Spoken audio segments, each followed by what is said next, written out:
Android চুপিসারে তার মাইক্রোফোনটি on করে দেয়, বা আপনার ক্যামেরার মাধ্যমে, বা আপনি কোথায় আছেন সেই লোকেশন ট্র্যাকিংয়ের মাধ্যমে অপারেটিং সিস্টেম বা অ্যাপসগুলো প্রথমেই আপনার কাছ থেকে আপনার ইমেল চাইবে এবং আপনার কাছ থেকে আপনার মূল্যবান গোপনীয় পাসওয়ার্ডটাও চেয়ে নেবে।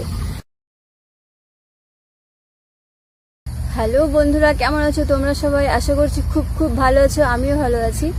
আর আমরা চলে এসেছি আবারও নতুন একটা ভিডিও নিয়ে আপনাদের সামনে। আর আপনাদের কাছে অনুরোধ রইল আপনাদের ডেইলি ডেটার কিছুটা লিমিট আমাদের এই ভিডিওর জন্য বাঁচিয়ে রাখার জন্য। তো চলুন বেশি কথা না বাড়িয়ে আজকে ভিডিওটা শুরু করে দিচ্ছি। আপনারা কি জানেন যে আপনার হাতে থাকা এই অ্যান্ড্রয়েড নির্মিত ফোনটি আপনার গোপনীয় তথ্য পাচার করে দিচ্ছে বিদেশি এক কোম্পানির কাছে? যদি না জেনে থাকেন তাহলে কিন্তু আজকের এই ভিডিওটি আপনার জন্য।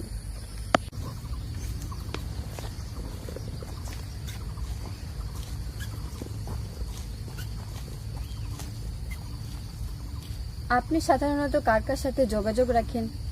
সারাদিন কার কার সাথে কথা বলেন? সোশ্যাল মিডিয়ায় কী ধরনের ভিডিও দেখতে পছন্দ করেন? সাধারণত কী ধরনের খাবার পছন্দ করেন? কী ধরনের ব্র্যান্ডের পোশাক পছন্দ করেন? কী ধরনের নিউজ পছন্দ করেন?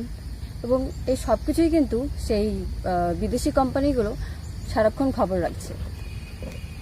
আপনি আপনার প্রিয়জনের সাথে সাধারণত কী ধরনের কথা বলেন? কী ধরনের নিউজ শুনতে পছন্দ করেন? কী ধরনের ব্লগ দেখতে পছন্দ করেন? সারাদিন কার সাথে থাকেন? সব কিছুই কিন্তু খবর রাখছে তারা।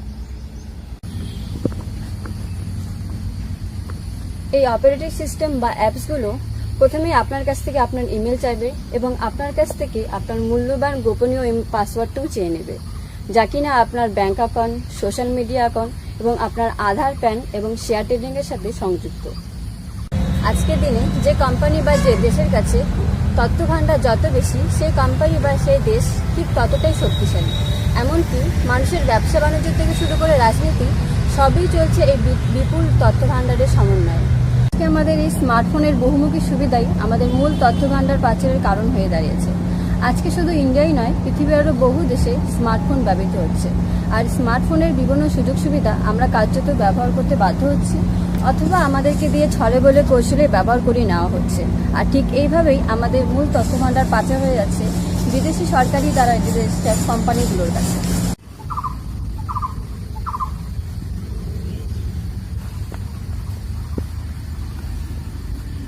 ভাবতে খুব অবাক লাগে, আপনার ফোনের স্ক্রিন লক থাকা সত্ত্বেও অ্যান্ড্রয়েড চুপিসারে তার মাইক্রোফোনটি অন করে দেয়, বা তার ক্যামেরার মাধ্যমে, বা আপনি কোথায় আছেন সেই লোকেশন ট্র্যাকিংয়ের মাধ্যমে আপনি কোথায় আছেন, কার সাথে কথা বলছেন, সব কিছুই কিন্তু সে জেনে নেয়। তবে কি আমাদের দেশের সাইবার গবেষকরা এই তথ্য চুরি হয়ে যাওয়ার ব্যাপারটাকে নিয়ে সেভাবে ওয়াকিবহাল নন, নাকি বিভিন্ন আইনের ফাঁক দিয়ে পার পেয়ে যাচ্ছে এসব চুরি?